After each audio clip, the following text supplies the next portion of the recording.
साथियों, good evening, जय हिंद। तो कैसे हैं आप सब? मैं उम्मीद करता हूं आप सभी सतर्क होंगे, सुरक्षित होंगे। आप सबों ने सुना ही होगा कि लालच एक ऐसी बला है जो इंसानों का नैतिक रूप से पतन करता है और एक दिन सर्वनाश का कारण बनता है। आइए इस पर मैं एक प्रसंग सुनाता हूं।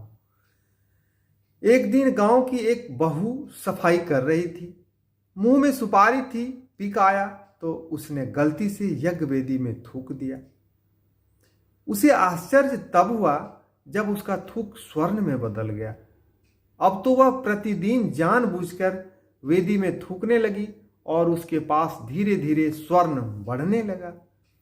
महिलाओं में बात तेजी से फैलती है, इसलिए कई और महिलाएं भी अपने अपने घर में बनी यज्ञ वेदी में थूक थूक कर सोना उत्पादन करने लगी। धीरे धीरे पूरे गांव में यह सामान्य चलन हो गया, सिवाय एक महिला के। उस महिला को भी अनेक दूसरी महिलाओं ने उकसाया, समझाया, अरे तू क्यों नहीं थूकती? जी, बात यह है कि मैं अपने पति की अनुमति बिना यह कार्य हरगिज नहीं करूंगी और जहां तक मुझे ज्ञात है वह अनुमति नहीं देंगे।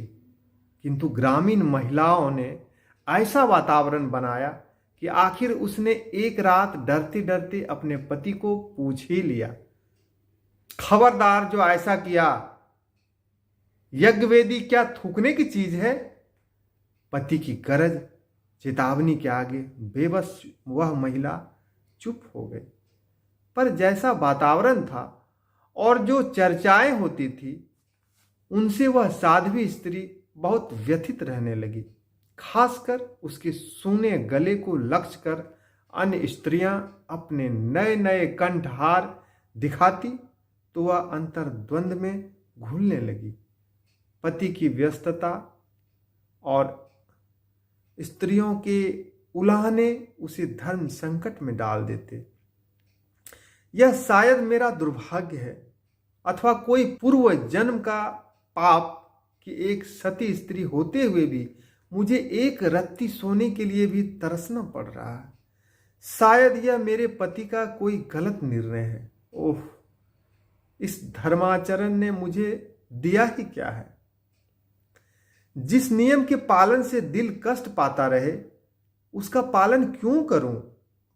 और हुआ यह कि वह बीमार रहने लगी। पतिदेव इस रोग को ताड़ गए और उन्होंने एक दिन ब्रह्म मुहूर्त में ही 100 परिवार ग्राम त्यागने का निश्चय किया। गाड़ी में सारा सामान डालकर वे रवाना हो गए। सूर्योदय से पहले पहले ही वे बहुत दूर निकल जाना चाहते थे, किंतु अरे यह क्या! ज्यों ही वे गांव की सीमा से बाहर निकले, पीछे भयानक विस्फोट हुआ। पूरा गांव धू धू कर जल रहा था। सज्जन दंपत्ति अवाक रह गए। अब उस स्त्री को अपने पति का महत्व समझ आ गया। वास्तव में इतने दिन गांव बचा रहा तो केवल इस कारण कि उसका परिवार गांव की परिधि में था। धर्माचरण करते रहें, कुछ पाने के लालच में इंसान बहुत कुछ खो बैठता है। इसलिए लालच से बचें और नैतिक रूप से संभल रहें। मिलते हैं फिर अगले वीडियो में। तब तक आप अपना ख्याल रखें, खुश रहें और नैतिक रूप से मजबूत बने रहें। जय हिंद, नमस्कार।